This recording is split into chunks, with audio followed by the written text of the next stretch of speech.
जून ने बाकी की लड़कियों की तरफ देखकर कहा, प्लीज आप सब भी ट्राई करिए। तभी एक ग्रीन बालों वाली लड़की अचानक होश में आई और पास खड़ी पिंक बालों वाली लड़की को पिंच करते हुए उसे भी होश में ले आई।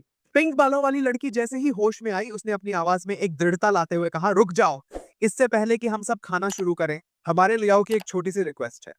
सभी के बीच एक सन्नाटा छा गया। पिंक बालों वाली लड़की ने गहरी सांस ली और फिर गंभीरता से कहा, हमने सुना है कि योर मेजेस्टी इस दुनिया की फर्स्ट रैंक एक्सपर्ट हैं। हमारे ग्रेट लियाओ स्टेट की मास्टर जुआन जी आपके साथ मुकाबला करना चाहती हैं। ये सुनकर एम्प्रेस के चेहरे पर एक हल्की मुस्कान आई। उसने अपने मन में सोचा, क्या सेकंड रैंक टॉइस्ट जुआन जी अभी यहाँ हैं? तभी पूरे पैलेस में अचानक से स्पिरिचुअल एनर्जी की स्मोक फैलने लगी। जून ने हैरान होकर पूछा, ये सब क्या हो रहा है? मैं हिल क्यों नहीं पा रहा हूँ? पिंक बालों वाली लड़की ने उसकी ओर देखते हुए समझाया, इसे purple Q of the east कहा जाता है। इसकी वजह से सेकंड रैंक से नीचे के सभी लोग फ्रीज हो जाते हैं। स्मोक के बीच से धीरे धीरे किसी का पैर सामने आता दिखा। कुछ ही क्षणों में एक खूबसूरत सी औरत जिसने सफेद ड्रेस पहनी हुई थी, उसकी आंखें हरी थीं और काले बाल उसकी खूबसूरती को और भी निखार रहे थे। उसकी परफेक्ट बॉडी और पोस्चर ने सभी का ध्यान खींचा। जैसे ही वो सामने आई, एम्प्रेस ने मुस्कुराते हुए कहा, हम कई सालों से नहीं मिले हैं, आखिरकार तुमने सेकंड रैंक की फर्स्ट रियलम टॉयज्म को कल्टीवेट कर ही लिया। और मैंने सुना है कि तुम्हारे पास ड्यूल कल्टीवेशन टेक्निक है, जिसकी वजह से तुमने सेकंड रैंक को पार कर लिया है और फर्स्ट रैंक डॉइस्ट इमॉर्टल रियलम तक पहुंच गई हो। तो क्या तुम उसका टेस्ट करने के लिए यहाँ आई हो? जुआनजी ने बिना एक शब्द कहे अपनी पावर से कुछ फायरबॉल्स एक्टिव की और सीधे एम्प्रेस की ओर फेंक दी। एम्प्रेस ने तुरंत अपना गोल्डन शील्ड एक्टिव करते हुए कहा, तुम अभी भी उतनी ही रूड हो जितनी पहले थी। थोड़ी सी बात कर लेने से तुम्हारी नाक नहीं कट जाएगी। लेकिन जुआनजी ने उसकी बातों को नजरअंदाज किया और फायरबॉल्स की गिनती को दोगुना कर दिया। फिर से एम्प्रेस पर अटैक कर दिया। एम्प्रेस चौंक गई और चिल्ला उठी, क्या ये 5 एलिमेंट इंटर रिलेशन है? फिर उसने गुस्से में कहा, अब मुझे समझ आ गया कि तुम क्या चाहती हो। तुम इस पैलेस के अंदर मेरी बड़ी पावर को यूज नहीं करने देना चाहती और 5 एलिमेंट्स का इस्तेमाल करके मुझे ट्रैप कर रही हो ताकि अपने फायरबॉल से मुझे हरा सको। लेकिन सुन लो, तुम चाहे कितनी भी फायरबॉल्स बढ़ा लो, तुम मेरा कुछ नहीं बिगाड़ सकती। जुआनजी ने बिना किसी प्रतिक्रिया के फायरबॉल्स की गिनती और बढ़ा दी। अचानक कुछ फायरबॉल्स एम्प्रेस को हिट कर गई, जिससे उसका चेहरा चोटिल दिखने लगा। इससे गुस्से में तमतमाए एम्प्रेस ने चिल्लाकर कहा, क्या तुम एक औरत भी है? घर के अंदर लड़ने वाली खुद को वॉरियर समझती है? लेकिन जुआनजी ने फिर भी कोई जवाब नहीं दिया, वो बस शांत खड़ी रही। जून ने एम्प्रेस की हालत को देखकर चिंतित होते हुए सोचा, मुझे लगता है एम्प्रेस की स्थिति सही नहीं है। फिर उसने पास खड़ी ग्रीन बालों वाली लड़की की ओर देखा और अपने सिस्टम से फेवरेबिलिटी डिटेक्टर को ऑन करने के लिए कहा। उसे पता चला कि उसका नाम शियाओ यान है और वो वेस्टर्न लियाओ की रूलर है। साथ ही उसे ताकतवर लड़के पसंद हैं। ये जानकर जून ने हैरानी में सोचा, क्या ये वेस्टर्न लियाओ की रूलर है? जून ने तेजी से पास रखी एक चाकू उठाई और चिल्लाकर जुआनजी को कहा, रुक जाओ मास्टर। उसने शियाओ यान के गले पर चाकू रखते हुए कहा, अब बहुत हुआ।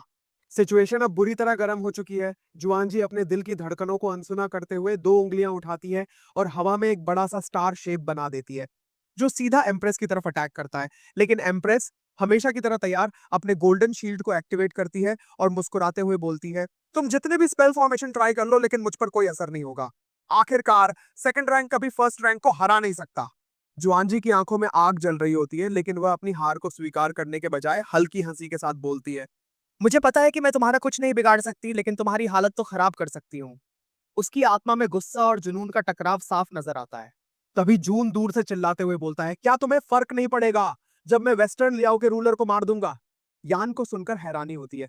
वह चौंकते हुए बोलती है, कौन रूलर? लगता है तुमने गलत आदमी को पकड़ लिया है। सॉरी, गलत औरत को पकड़ लिया है। जून का चेहरा गुस्से से तमतमा उठता है और वो बोलता है, जिस तरह से तुम उस पिंक बालों वाली लड़की को देख रही थी, उसे साफ पता चलता है कि तुम उसको ऑनर दे रही थी।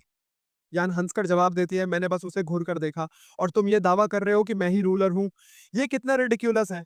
तभी जुआनजी एक सुराही जैसी दिखने वाली बोतल निकालती है और हवा में लहराते हुए बोलती है, ये हवन और धरती का इंपीरियल स्पिरिचुअल डिवाइन बॉटल है। वो बॉटल को हवा में उछालकर एक्टिवेट कर देती है और उसी पल एम्प्रेस के चेहरे पर हैरानी छा जाती है। ये तो लीजेंडरी इंपीरियल स्पिरिट बॉटल है, जो स्पिरिचुअल पावर को अब्सॉर्ब कर सकता है। ये प्राचीन खजाना तुम्हारे पास कैसे आया? बॉटल एम्प्रेस के ऊपर तैरते हुए आ जाती है और उससे बहती एनर्जी एम्प्रेस पर गिरने लगती है। लेकिन एम्प्रेस बिना डरे अपने गोल्डन शील्ड को और जोर से एक्टिवेट करती है और बोलती है, तुम मेरी स्पिरिचुअल पावर को अब्सॉर्ब करना चाहती हो, लेकिन ये उतना आसान नहीं है जितना तुम सोचती हो। तुमने मेरे आर्मर की स्ट्रेंथ को कमजोर समझा है। इस बीच जून फिर से धमकाते हुए चिल्लाता है, अगर तुम नहीं रुकी तो मैं उसे सच में मार दूंगा। जुआनजी उसकी धमकी सुनकर मुड़ती है और बोलती है, ये आदमी सच में कितने ट्रबल मेकर होते हैं। फिर वह यान की एनर्जी को बढ़ाने लगती है, जिससे यान और ताकतवर हो जाती है। लेकिन तभी जून देखता है कि ये स्पिरिचुअल एनर्जी बढ़ रही है और एक आइडिया उसके मन में कौंध जाता है। बिना वक्त गवाए वह यान को पकड़ता है और उसे किस करने लगता है और उसी पल उसकी सारी स्पिरिचुअल एनर्जी को अब्सॉर्ब करना शुरू कर देता है। यान को अंदर ही अंदर अजीब सा महसूस होता है। उसके मन में सवाल उठता है, ये सब क्या हो रहा है? मेरी स्पिरिचुअल पावर खत्म क्यों हो रही है? लेकिन साथ ही उसकी बॉडी में एक अनकहा सुकून आ जाता है, जैसे वह किसी खुले मैदान में हरी घास पर हो, ठंडी हवाओं का आनंद ले रही हो। उसकी आंखें चौड़ी हो जाती हैं। ये तो स्पिरिट अब्जॉर्प्शन टेक्निक है। जून किस करने के बाद पीछे हटता है और आत्मविश्वास से भरा बोलता है, तुम चाहे कितनी भी स्पिरिचुअल पावर इसे दे दो, मैं उन सबको अब्सॉर्ब कर लूंगा। तभी यान गुस्से से चिल्लाते हुए बोलती है, तुम्हारे पास स्पिरिट एब्जॉर्प्शन टेक्निक कैसे आई? तुम इसका इस्तेमाल कैसे कर सकते हो? और हम देखते हैं कि दूसरी तरफ एम्प्रेस अभी भी जुआनजी के लगातार हो रहे अटैक्स को अपने गोल्डन शील्ड से डिफेंड कर रही होती है। जुआनजी हैरानी से बोलता है, योर मेजेस्टी। लेकिन तभी यान फिर से गुस्से में गरजती है, मुझे जवाब दो। माहौल में तनाव बढ़ जाता है, पर जून एकदम बेपरवाह सारी बातों को अनसुना करते हुए यान के गले पे चाकू रखता है और गुस्से से चिल्ला उठता है, अगर तुम्हें सच में रूलर की लाइफ की कोई वैल्यू नहीं है तो फिर ठीक है, बाद में मत कहना कि मैंने तुम्हें चेतावनी नहीं दी थी। यान बुरी तरह बिफरते हुए फिर चिल्लाती है, तुम मुझे इग्नोर करना बंद करो और जल्दी से बताओ तुम्हारे पास ये स्पिरिट एब्जॉर्प्शन टेक्निक आई कैसे? इस बार जून का गुस्सा सातवें आसमान पर होता है। वह गरज कर चिल्लाता है, बस अब बहुत हो गया, और उसके गले पर हल्का कट लगा देता है। ये सब देखकर जुआनजी थोड़ी शांत होती है, पर उसकी आंखों में अब और भी गहरा गुस्सा उभर आता है। वह तेरे जून की ओर बढ़ती है और उसे जोर से धक्का मार देती है, जिसकी वजह से जून के हाथ से चाकू गिर जाता है और वह खुद जमीन पर जा गिरता है। जुआन जी अपनी आंखों में पावर को एक्टिवेट करते हुए गुस्से से बोलती है, बेवकूफ लड़के, तूने सारा काम खराब कर दिया। उसकी पावर और रौद्र रूप देखकर जून डर के मारे अपने मन में बोलता है, अब तो मैं गया काम से। तभी अचानक एम्प्रेस बीच में आ जाती है और अपनी दमदार आवाज में बोलती है, डरो मत, मैं यही हूँ। वो अपनी पावर एक्टिवेट करने लगती है। उसकी आंखों में भी वही जोश और ताकत दिख रही है। हम देखते हैं कि एक तरफ से एम्प्रेस पर्पल कलर की एनर्जी बीएम छोड़ती है और दूसरी तरफ से जुआनजी ब्लू कलर की एनर्जी बीएम छोड़ती है। दोनों बीम बीच में जाकर आपस में टकरा जाती हैं और उनके इम्पैक्ट से पूरा पैलेस रोशनी से भर जाता है। सारा माहौल एक युद्ध भूमि जैसा लगने लगता है। उसके बाद एम्प्रेस अपनी ताकत दिखाते हुए बोलती है, अगर तुम्हें सचमुच लगता है कि तुम मुझे हरा सकती हो तो चलो बाहर चलकर लड़ते हैं। तभी आन तेजी से जुआन जी के पास जाती है और बोलती है, स्टेट मास्टर, चलो हम यहाँ से चलते हैं अभी। और दोनों ही उस स्पिरिचुअल स्मोक में गायब हो जाते हैं। तब एम्प्रेस पीछे मुड़कर जून से पूछती है, क्या तुम ठीक हो? जून हकलाते हुए जवाब देता है, मैं ठीक हूँ, थैंक यू मुझे प्रोटेक्ट करने के लिए। इसके बाद एम्प्रेस बाकी की लियाओ की लड़कियों की तरफ इशारा करती है और अपने गार्ड्स से गुस्से में बोलती है, इन्हें सबको कारागार में डाल दो। और ये क्या हो रहा था, मेरे गार्ड्स क्या कर रहे थे? इन्हें कैसे पता नहीं चला कि जुआनजी मेरी तांग डायनेस्टी में आ चुकी है? गार्ड्स सिर झुकाते हुए डर में जवाब देते हैं, हाँ योर मैजेस्टी। तब एम्प्रेस जून के पास आती है और प्यार से बोलती है, अगर तुम आज नहीं होते तो जुआनजी मेरी स्पिरिचुअल पावर को एब्जॉर्ब करके खुद को फर्स्ट रैंक के लिए तैयार कर लेती। जो कुछ भी तुमने आज किया वो बहुत अच्छा किया, इसलिए आज से मैं तुम्हें प्रमोट करके इंपीरियल बनाती हूँ।